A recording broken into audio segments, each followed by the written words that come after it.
ऐसी कविता विश्व में मेरी समझ में नहीं है।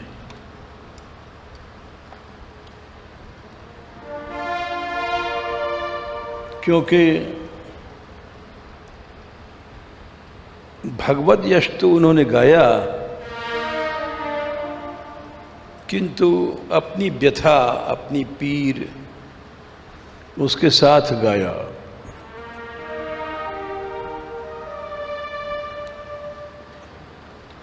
केवल भगवत लीला जैसे सूर तुलसी ने गाई, ये इनकी शैली नहीं थी। ये गोपी प्रेम, गोपी अपने ही पीर, अपने प्रेम को लेके चलती है। इनकी शैली संसार के सभी कवियों से अलग है।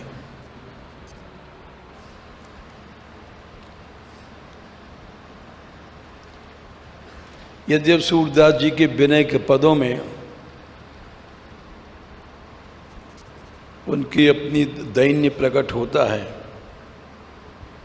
लेकिन वो इस ढंग का नहीं है। वो तो हम जैसे साधकों के लिए एक आदर्श है, शिक्षा है। मीरा जी को न किसी साधक से, न किसी शिक्षा से, न भगवत लीला कि ये अमुक जन्म लीला है, अमुक वो लीला है, न उनको किसी आदर्श से, न सिद्धांत, न शास्त्र। उनकी शैली केवल इतनी है जो उन पे बीत रही आत्मकथा रूप में, उनका अपना दर्द, उनकी अपनी भावनाएं। ऐसी शैली संसार में कहीं नहीं है।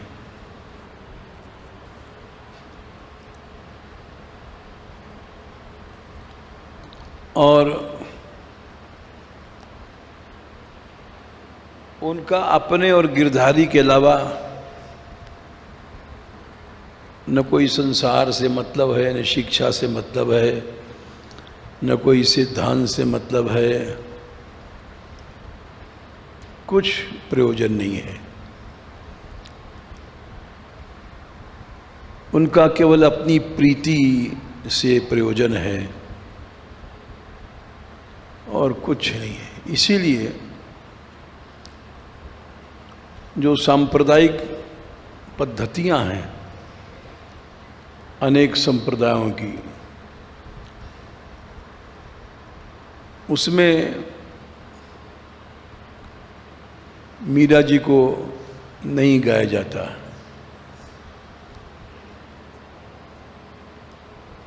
मूल कारण ही है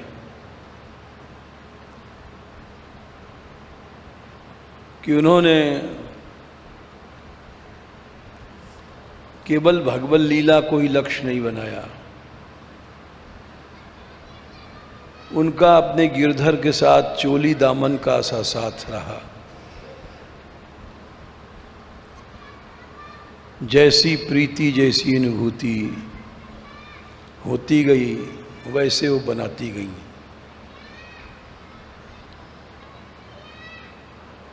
वो सांप्रदायिक ग्रंथों में इसीलिए उनके पद नहीं मिलते हैं।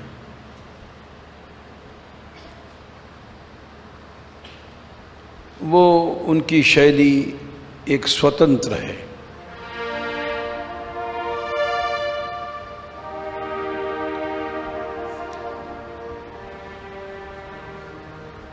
बस उनका हर पद उनकी अनुभूति है,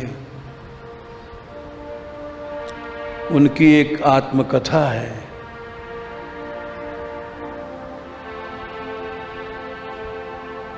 जैसे कल हमने सुनाया था, बड़ी भई तो एक समस्या आ गई कि अब लोग रोकने लग गए, घर की माँ ही रोकने लग गई, अब तू जवान हो गई है, अब तू साधु संग में मत जा। रुकना तो उन्होंने सीखा ही नहीं कभी। नाभाजी कहते हैं, निरंकुश अति निडर। जीवन में किसी परिस्थिति से उन्होंने हार मानना नहीं सीखा।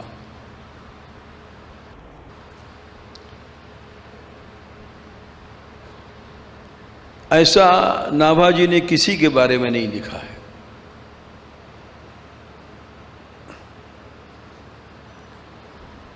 अंकुश को नहीं सह सकती थी और न उनके जीवन में कोई अंकुश आया तो बहुत, लेकिन उसको उन्होंने स्वीकार नहीं किया। मन मेरो बड़ो हरामी जो मद मातो हाथी। हमारा मन तो एक पागल हाथी है, वो स्वयं अपने बारे में लिखती हैं। पागल हाथी किसी के अंकुश को नहीं मानता है, शासन को नहीं मानता है, भय नहीं जानता है। एक विचित्र प्रकार का व्यक्तित्व था जो कि स्त्री के लिए असंभव है। स्त्री शरीर तो हमेशा अधीन ही रहना पड़ता है, लेकिन सैकड़ों पुरुषों से भी ज़्यादा इनके अंदर स्वतंत्रता थी। न भय माना, न अंकुश माना। बचपन से ही एकदम चौमासे की नदी की तरह बहती रहीं। तो थोड़ा जब बड़ी भई तो बाधाएं बढ़ने लग गईं। सबसे पहले माँ ने कहा कि अब तू रात को नहीं निकलना है महल से। तो कल हमने पद सुनाया था, मायरी मत रोक माँ, मुझे क्यों रोकती है? मत बर जय माई, माँ को डांट दिया। मैं साधा दर्शन जाती।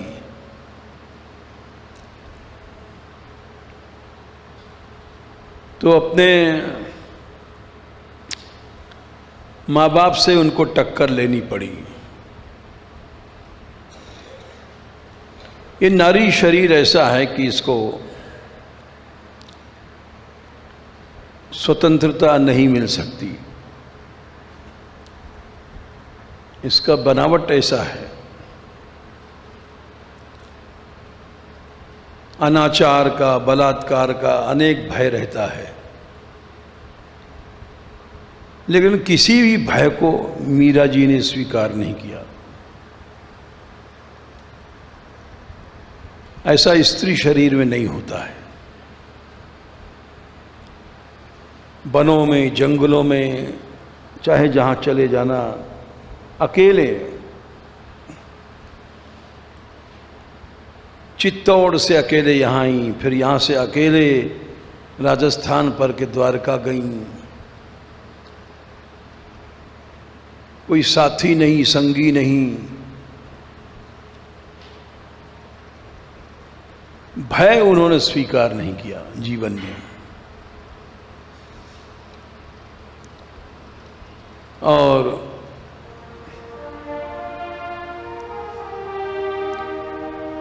उसका कारण था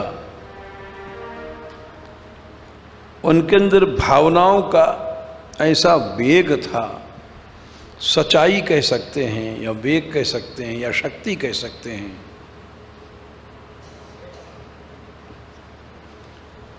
भावना में सत्यता है तो अवश्य रक्षा होती है। यदि सही भावना है तो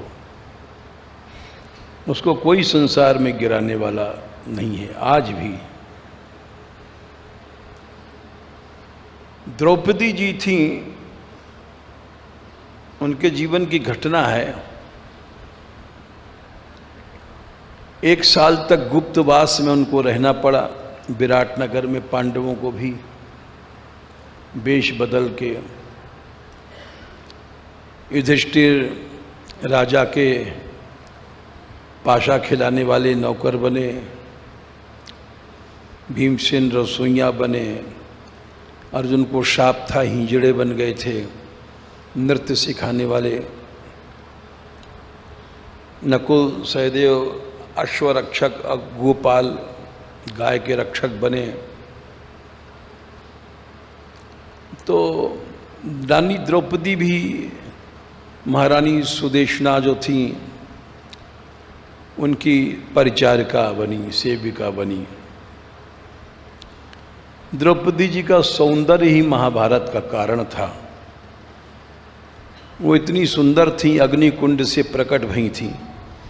दुर्योधन उनमें, उनके रूप में आसक्त था। उन्होंने अपमान किया था।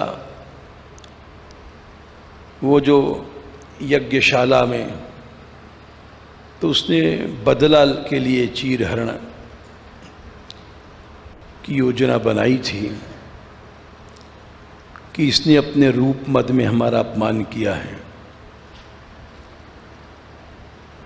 तो वो जब नौकर थी सुदेशना जी के विराटनगर में, तो वहाँ कीचक था सुदेशना का भाई। 10,000 हाथियों की ताकत थी उसके अंदर, भीमसेन का टक्कर का था। और उसका सारे महल में रुआब था। उसी के बल से राजा विराट राज्य करते थे। कोई औरों को हमला नहीं करते थे। उसने रानी से कहा कि देखा एक दिन द्रौपदी को और कहा कि इसको भेजो हमारे यहाँ मदिरा पात्र लेकर के। बहन डर के मारे कुछ कह नहीं पाई, सब डरते थे उससे। तो सुदेशना ने कहा, सैरंध्री तुम ये आसव पात्र हमारे भाई को दे आओ। द्रौपदी समझ गई, किंतु रानी साहब मैं आपकी नौकरानी हूँ, मैं किसी पुरुष की तो नहीं हो सकती ना। साफ मना कर दिया।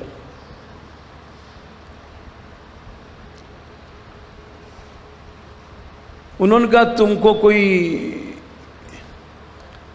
इस दृष्टि से थोड़ी भेजा जा रहा है तुम कि पुरुष की दासी हो, तुम पात्र देके आ जाओ, हमारी आज्ञा है।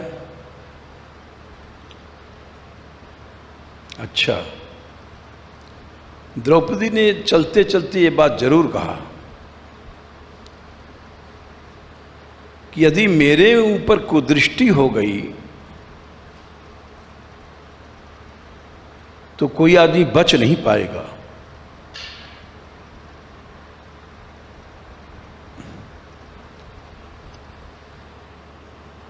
तो हंस गई रानी, बोले क्या कहती है, तुझे पता है कीचक के समान योद्धा संसार में नहीं है। बोले हमारे 5 पति हैं, गंधर्व हैं, अदृश्य रूप से रहते हैं आकाश में। संसार का कोई योद्धा उनके सामने नहीं रुकता। आप सोच लीजिए। नहीं जा, गई।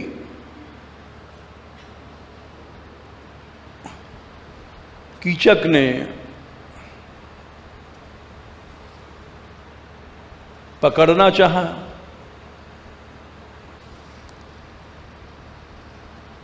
द्रौपदी ने सूर्य की ओर देखा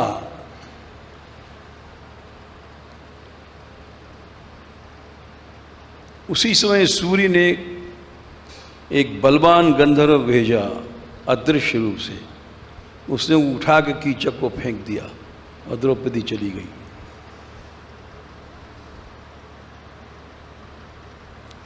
न कृष्ण की आवश्यकता पड़ी, न पांडवों की, न किसी की। ऐसे और भी वन में हुआ है, जयद्रथ गया हरण करने। तो अगर भावनाओं में सच्चाई होती है तो संसार की कोई शक्ति, न बलात्कार सकती, न कोई कर सकती है। तो मीरा के अंदर यह शक्ति थी। आज का नाम मात्र की मीरा, जो नाम मात्र की मीरा बनती हैं, वो उस मीरा को कैसे पा सकती हैं?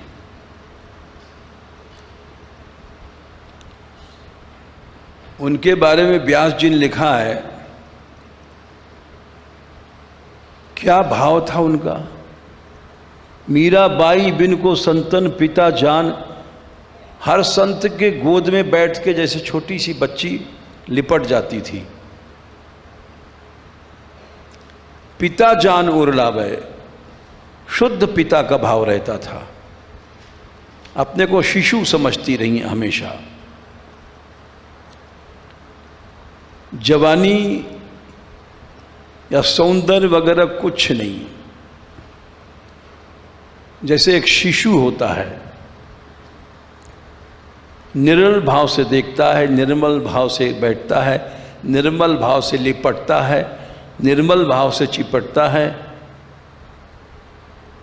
ये मीरा का व्यक्तित्व था। हमने पहले कहा कि उनके जीवन में कोई अंकुश नहीं था, कोई मर्यादा फर्यादा का बंधन नहीं था। अब पुरुषों से लिपट जाना ये कोई मर्यादा है?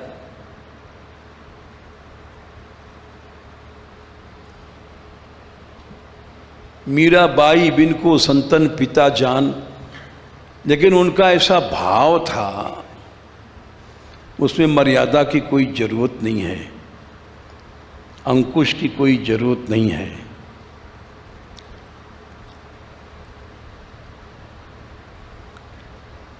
तो इसलिए वैसा व्यक्तित्व अभी तक नाभाजी स्वयं कहते हैं दिखाई नहीं पड़ा कभी। एक स्त्री होकर के निर का अंकुश अति निडर, अंकुश आए सामने, इसीलिए जहर पीना पड़ा, कितनी बार मौत का सामना करना पड़ा, लेकिन उन्होंने अपने भावना के सच्चाई के कारण सब परिस्थितियों को जीता। और नाभाजी कहते हैं कि गरल अमृत ज्यों जहर अमृत बन गया। भावना वो शक्ति होती है कि जहर को अमृत बना देती है।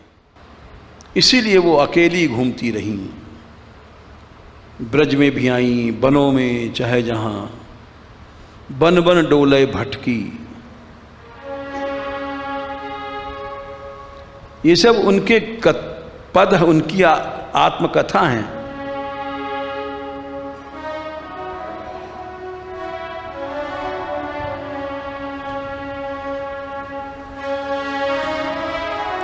प्रेम दीवानी मीरा डोले, मीरा डोले,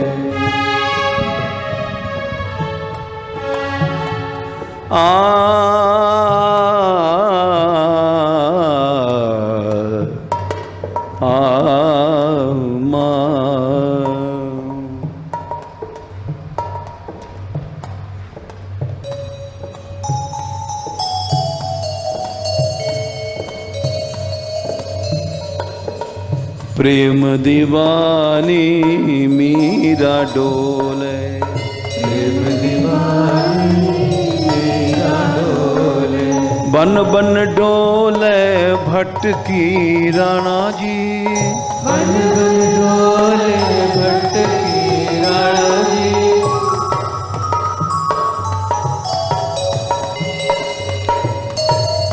बन बन डोले भटकी राणा जी, बन बन डोले भटकी राणा जी। राणा जी मैं तो न रहूंगी तेरी हटकी, राणा जी मैं तो न रहूंगी तेरी हटकी।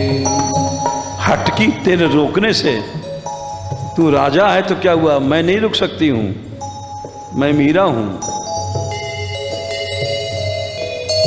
राणा जी मैं तो न रहूंगी तेरी हटकी, राणा जी मैं तो न रहूंगी तेरी हटकी। क्या शक्ति थी, मैं तो न रहूंगी तेरी हटकी राणा जी, मैं तो न रहूंगी तेरी हटकी राणा जी। राणा जी मैं तो न रहूंगी तेरी हटकी। राणा जी मैं तो न रहूंगी तेरी हटकी। तो उन्होंने अपने जीवन में कभी कोई अंकुश, बंधन, भय नहीं माना।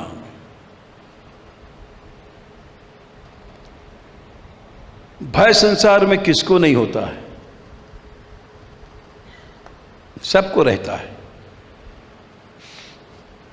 एक सर्प को देख करके कौन नहीं डरेगा।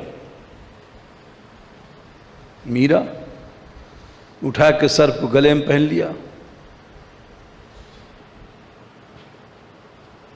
भय होता तो ऐसा क्यों करती।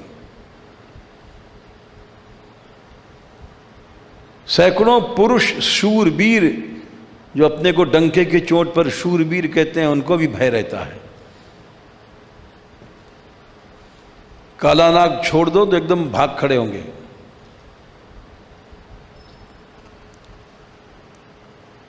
विष का प्याला दे दो, कोई नहीं शूरवीर पिएगा। स्त्री होकर के भय को उन्होंने स्वीकार नहीं किया।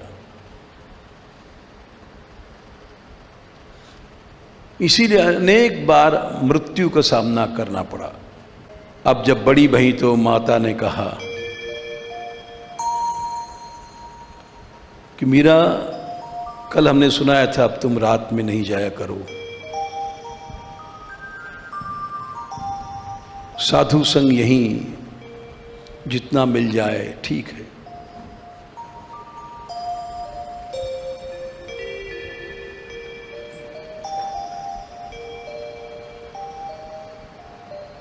मीरा ने उत्तर दिया, ये लड़कपन का पद है। बाला, बाला कहते हैं अपनी सहेली को।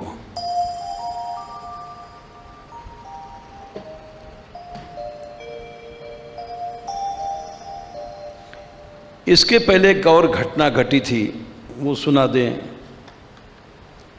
ये बात, ये चरित्र उसके बाद का है।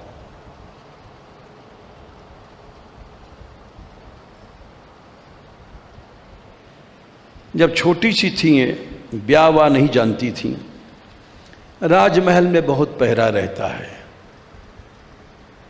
विकृति के अवसर कम रहते हैं। इतना पहरा रहता है कि वो उस जमाने की बात है, पुरुष तो कोई घुस ही नहीं सकता था अंतःपुर में। तो जब थोड़ी बड़ी भई तो इन्होंने कभी बारात नहीं देखी थी। अब ब्याह वा क्या है, वैसे भी इनका संस्कार इधर गया ही नहीं। आपस में लड़कियां बात करती हैं तो ये दूल्हा है, बारात है, ज्ञान हो ही जाता है। लेकिन उनकी ऐसी कोई न सहेली थी न बनाई उन्होंने। तो मां की गोद में बैठी थी।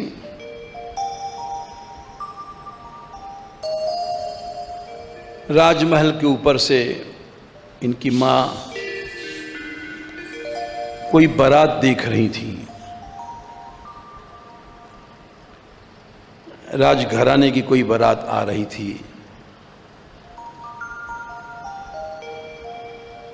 मीरा ने पूछा, मां ये क्या है, ये क्यों गाजे बाजे से बज रहे हैं?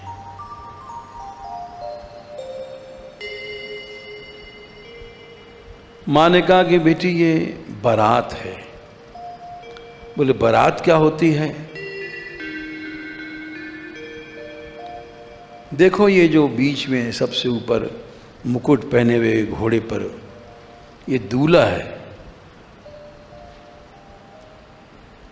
ये कहाँ जा रहा है? इसका विवाह होगा किसी लड़की से, वो उसकी दुल्हन बनेगी।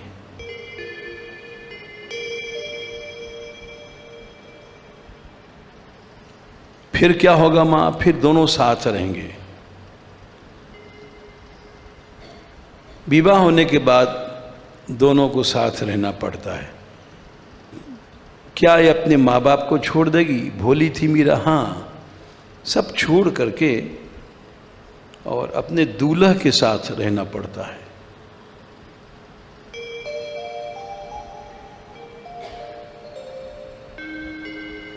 तो बोली मेरा दूल्हा कौन है? बोले तेरा ये गिरधारी है।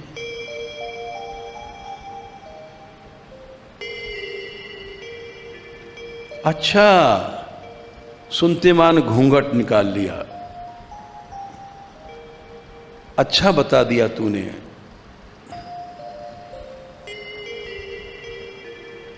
मेरा तो दूल्हा है, मेरे पास ही आ गया।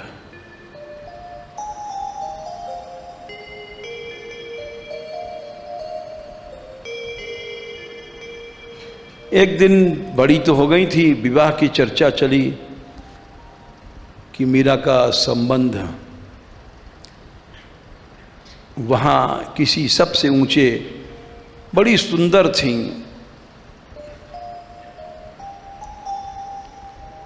सबसे भारत का उस समय बड़ी गद्दी, चित्तौड़ गद्दी थी क्षत्रियों की। बोले मीरा के लायक तो वही, मीरा को चित्तौड़ की महारानी बनना है। राजपूतों में सबसे बड़ी गद्दी थी।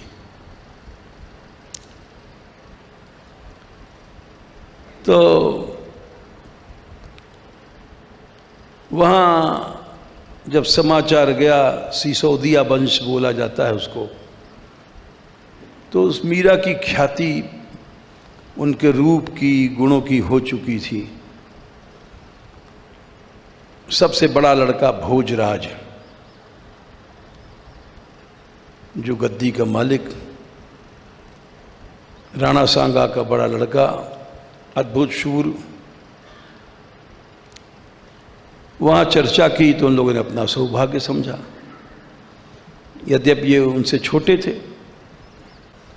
फिर किसी सहेली ने इससे कहा कि मीरा तेरे ब्याह की चर्चा चल रही है।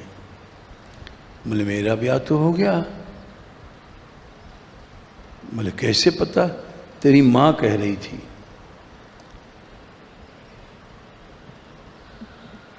मेरी माँ? झूठ।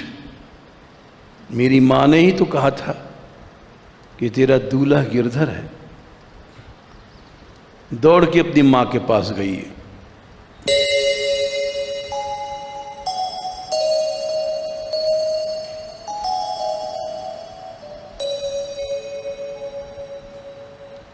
बोले माँ ये क्या कह रही है? बोले मेरे ब्याह की चर्चा चलती है। बोले क्यों? बोले हाँ बेटी, तो तू तो कहती थी कि मेरे दूल्हा गिरधर हैं। बोले हाँ, गिरधर तो सबके दूल्हे हैं, हमारे भी हैं, सबके हैं, लेकिन दुनियावी हिसाब से ब्याह करना पड़ेगा तेजो। तो उस समय उन्होंने पद गाया, बोले मेरा ब्याह हो गया माँ। बोले कहाँ, बारात बात कहाँ गई? वो सच्ची घटना थी, स्वप्न में ठाकुर जी आए थे।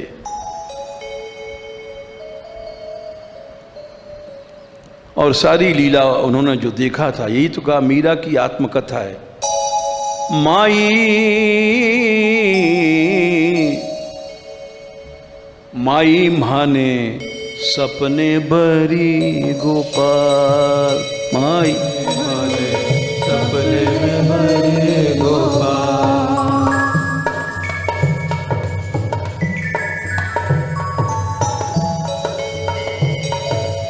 माई माने सपने भरी गोपाल, माई माने सपने भरे गोपाल।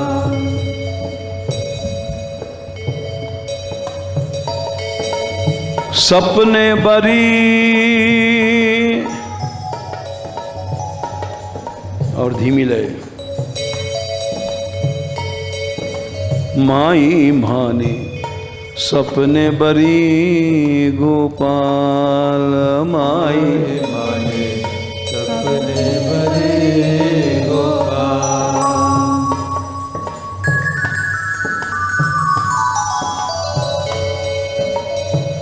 सपने बरी गोपाल, माई माने सपने भरे गोपाल, माई माने माई माने सपने बरी गोपाल, माई माने सपने भरे गोपाल। अपने मां से कह रही है। बोले झूठ बात है। नहीं मां, मैंने सपने में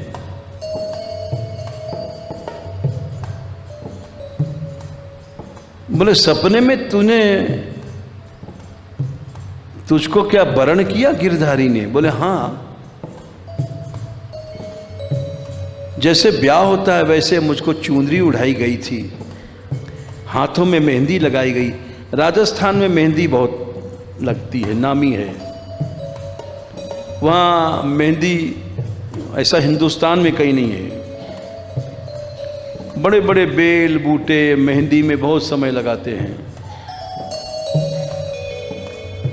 तो बोली मेरी मेहंदी रची गई, चुंदरी उड़ाई गई, राती पीती चुनरी ओढ़ी, राती पीती चुनरी ओढ़ी।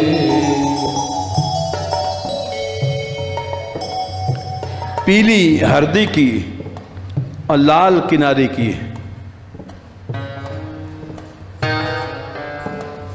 राती पीती चुनरी ओढ़ी, राती पीती चुनरी ओढ़ी।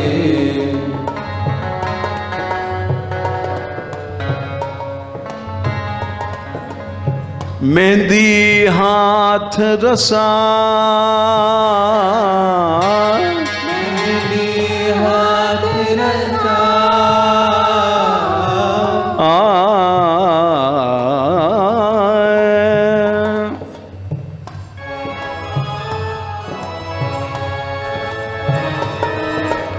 मेहंदी हाथ रसा, मेहंदी हाथ रसा।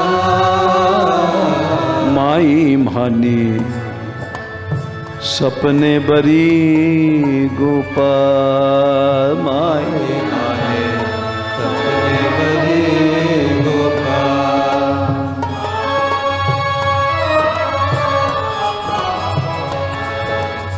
राजस्थानी बोली है। मां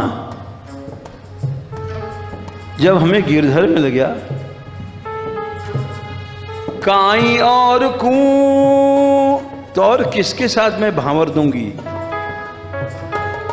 मेरा अब कोई संसारी पति नहीं हो सकता है। काई और को बरू भावरी काई और को बरू भावरी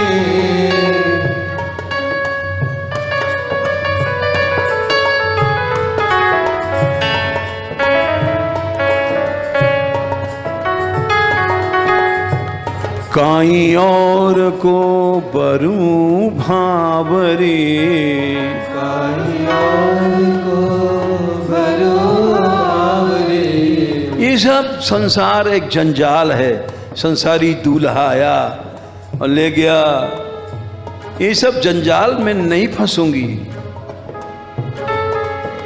महाको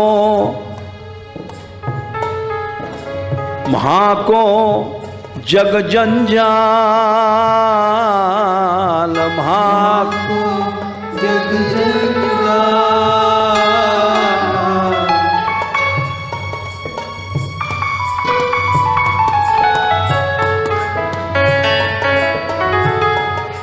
अरे महाको जग जंजाल,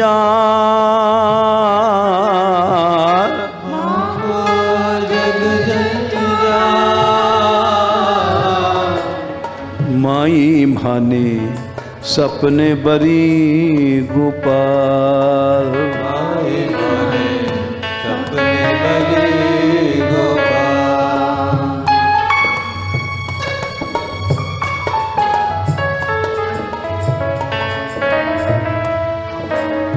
मीरा के प्रभु गिरधर नागर, मीरा के प्रभु गिरधर नागर। मीरा के प्रभु गिरधर नागर, मीरा के प्रभु गिरधर नागर। करी सगाई हाल, करी सगाई हाल।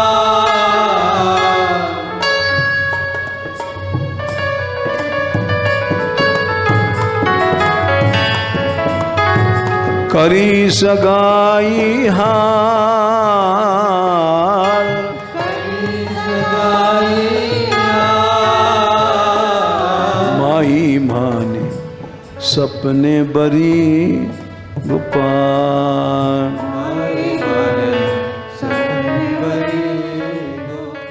पदों में गाया है, ऐसे बर को का बरूं जो जन्मे मर जाए। मैं तो बरूं मारो सांवरो, मारो चुड़लो अमर हो जाए। तो लेकिन एक तो राजघराना, उसमें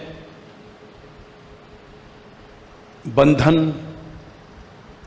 राजा लोग कैसे मान सकते हैं, और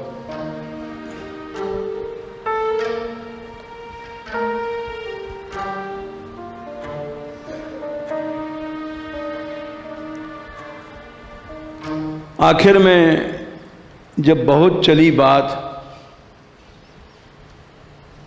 तो सोचने लग गए माँ बाप, ये मानती नहीं है बंधन, जल्दी से गाई करो। उनका वही रवैया, रात में चले जाना, कोई बंधन नहीं माना जरा भी।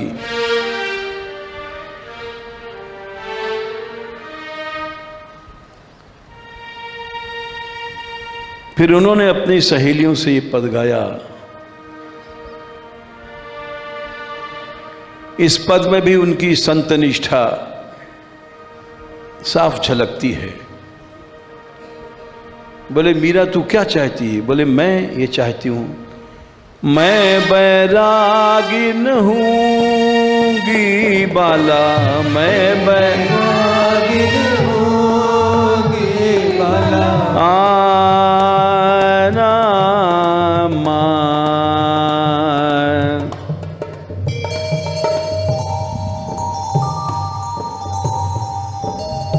मैं बाला मैं बैरागिन हूँगी बाला मैं बैरागिन हूँगी।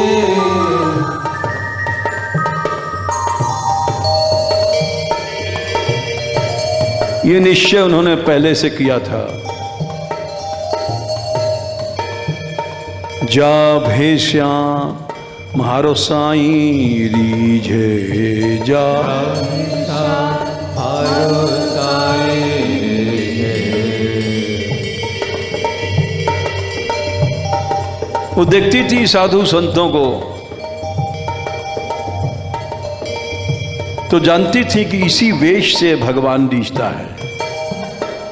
जा भेष्या म्हारो साईं रीझे म्हारो साईं रीझे। सोई भेष धरूंगी सोई भेष धरूंगी। इस पद को भी हमने सुना था। आज तक वो हॉल जहां बैठ के सुना था याद है। और इस पद को गाया था एक बहुत बड़े ओमकारनाथ ठाकुर जी के एक शिष्य ने, जब हम वहीं बैठे सुन रहे थे तो वहीं ये पद हमको बहुत चुभा था।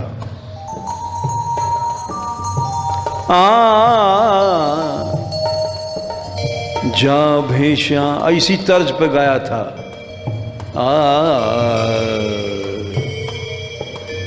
जा भेष्या म्हारो साईं रीझे जा म्हारो साईं रीझे। सोई भेष धरूंगी बाला सोई भेष धरूंगी बाला। बाला री ओ बाला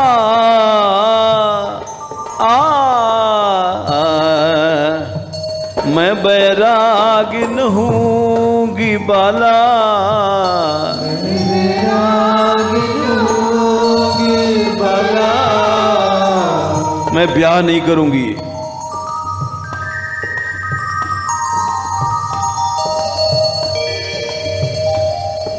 लेकिन ऊपर की बाई नहीं बनूंगी, भीतर से कितना ज्ञान था। शील संतोष धरूं घट भीतर शील संतोष धरूं घट भीतर। संतोष जब आ जाता है तो काम कभी नहीं सताता।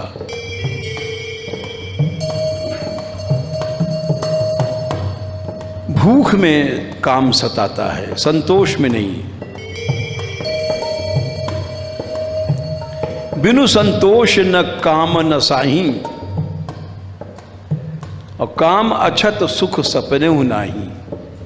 जिसके अंदर संतोष आ गया उसको काम नहीं सताएगा। कितना ज्ञान था मीरा को, मैं ऐसी बाई नहीं बनूंगी। इधर झांका उधर झांका। शील संतोष धरूं घट भीतर शील संतोष धरूं घट भीतर। समता पकड़ रहूंगी बाला समता पकड़ रहूंगी बाला। समत्वम योग उज्जते।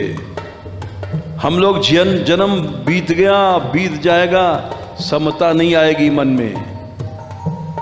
एक सा मन नहीं रहता है। उनका लक्ष्य है मीरा जी का, मैं समता को पकड़ लूंगी, समता नहीं जाएगी हमारे पास से। ऐसी नहीं बनूंगी मैं समता पकड़ रहूंगी बाला। समता पकड़ रहूंगी बाला। मैं बैरागिन हूँगी बाला। बैरागिन हूँगी बाला।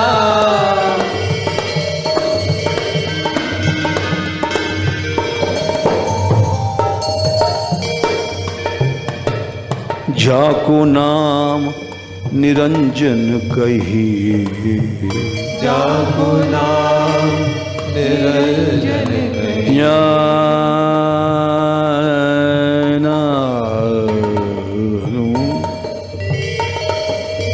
जाको नाम निरंजन कही, जाको नाम निरंजन कही। माया से अलग है जो, माया से निर्लिप्त है उस प्रभु का, ताको ध्यान धरूंगी बाला, ताको ध्यान धरूंगी बाला, ताको ध्यान धरूंगी बाला, ताको ध्यान धरूंगी बाला। मैं बैरागी न हूँगी बाला, मैं बैरागी न हूँगी बाला।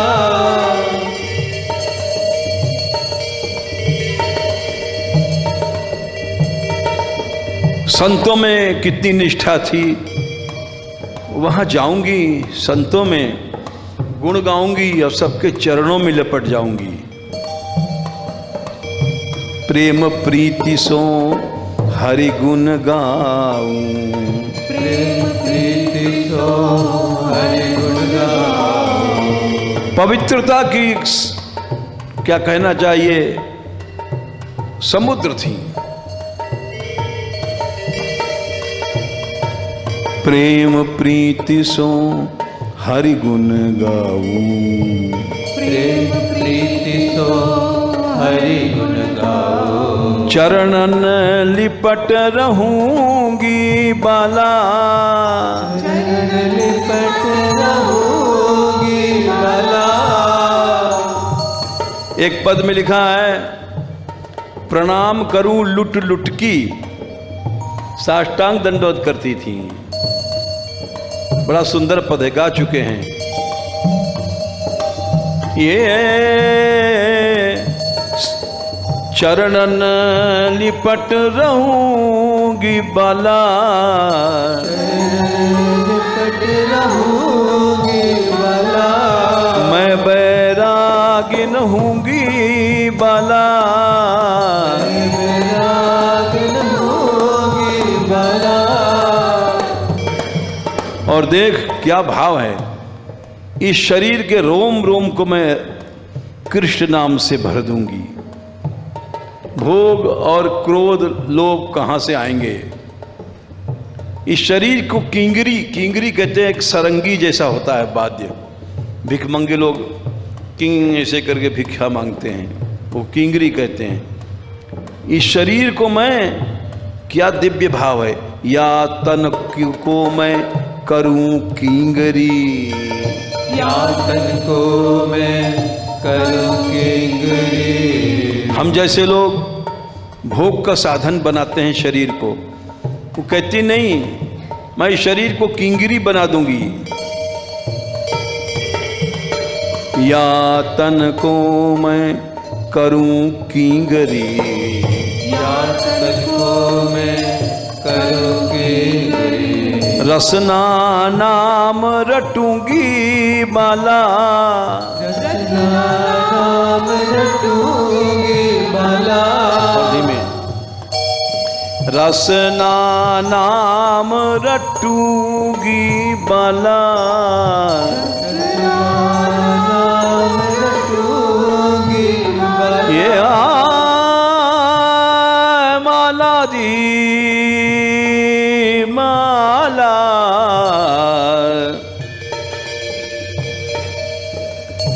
मैं बैरागिन हूँगी बाला, मैं बैरागिन हूँगी बाला।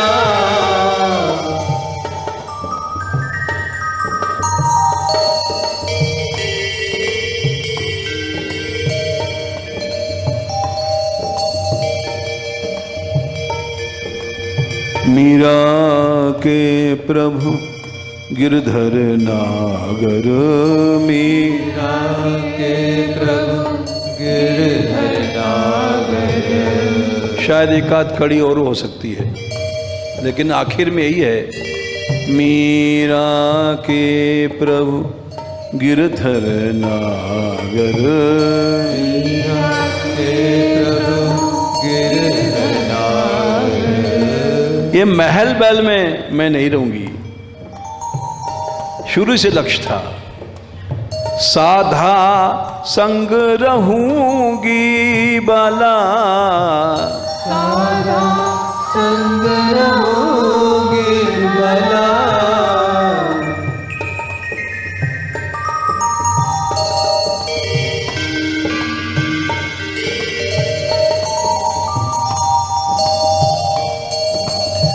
साधा संग रहूंगी बाला, साधा संग रहूंगी बाला।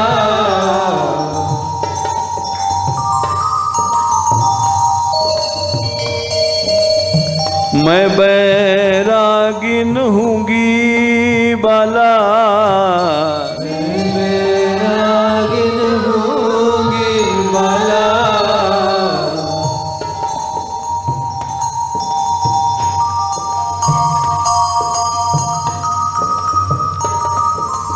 जा भेषा मेरा साईं रीझ है, भेजा मेरा साईं रिझे, महाराज साईं रीझ है। हमारा साईं रिझे।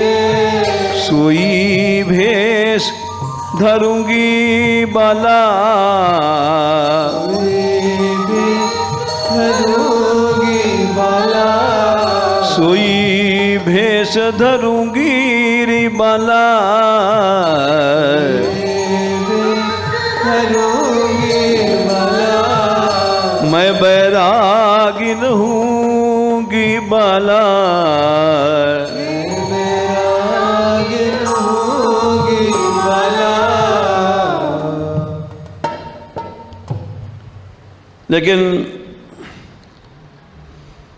कुसुमबाई जो इनकी माँ थी और रतन सिंह जी जो इनके पिता थे, वो मीरा के इस विचार से सहमत नहीं भये।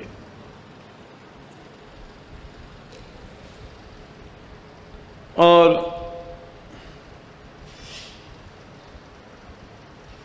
संघर्ष चला काफी।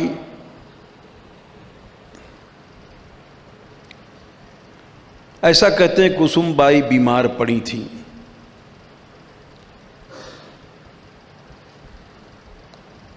एक घटना घटी और वो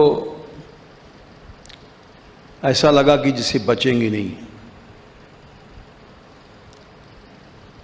मीरा बड़ी लाडली थी, मीरा से बड़ा प्यार करती थी वे।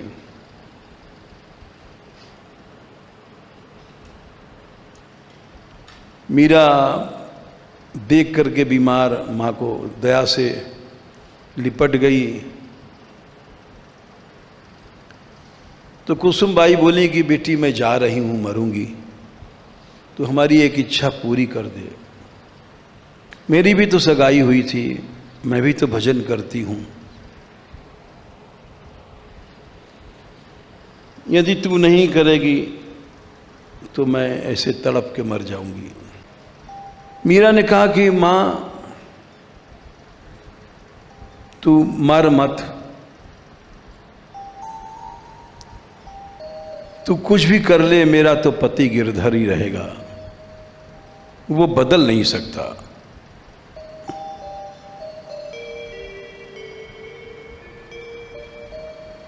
कुसुम माई बोली कि तू अपना पति गिरधर ही बना के रखना, मैं ये नहीं कहती हूं, सगाई हो जाने दे।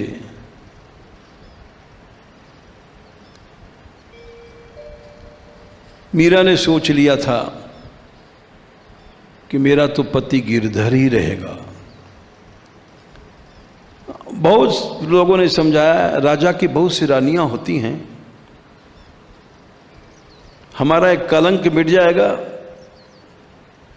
भोजराज के अनेक ब्याह हो जाएंगे, तेरा तो अपना नियम पूरा ही करना, हम लोगों को क्यों मारती है, मैं दुख से मरूंगी, तू अपना पति गिरधर को ही रखना, सगाई हो जाने दे। करी ब्याह सामा नई, नई नई सामग्रियां, अनेक प्रकार के हार, ज्वेलरी, सब चीजें। लेकिन मीरा की जो स्थिति थी, नई मती बूढ़ी व रंगीले घन श्याम में, उसकी बुद्धि यही जा रही है कि श्याम सुंदर आ रहे हैं। उनके भीतर कोई प्राकृत पति का भाव उत्पन्न नहीं हो पाया। ये प्रियादास जी दिख रहे हैं, कोई बनावटी कविता नहीं है। हर लड़की का जब ब्याह होता है, जब सामान इकट्ठा करते हैं माँ बाप, साड़ी गहना, तो मन में एक कल्पना होती है, अब हमारा ब्याह होगा, अब ऐसा होगा, ऐसी बारात आएगी, सब अनेक तरह की कल्पनाएं दोनों पक्ष में, दूल्हा के पक्ष में भी होता है, दुल्हन के पक्ष में लड़की लड़का, अनेक ख्वाब सपने देखते हैं। लेकिन यहाँ प्रियादास जी कहते हैं उल्टा हुआ, गई मती बूढ़ी व रंगीले घनश्याम में। ज्यों ज्यों वो तैयारी कर रहे थे, वैसे सामान इकट्ठा कर रहे थे ब्याह के, वैसे वैसे मीरा के अंदर श्याम रंग चढ़ता गया। राधे किशोरी दया करो, हम ते दीन न कोई जग में, बान दया की तनक धरा,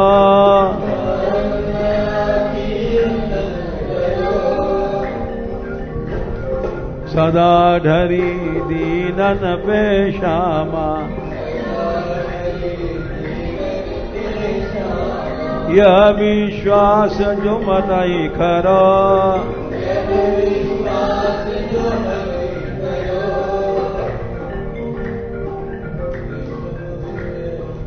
विषम विषय विष ज्वाल माल में, विविध ताप ताप निज जरा, राधे किशोरी दया करो, राधे लाडली दया करो।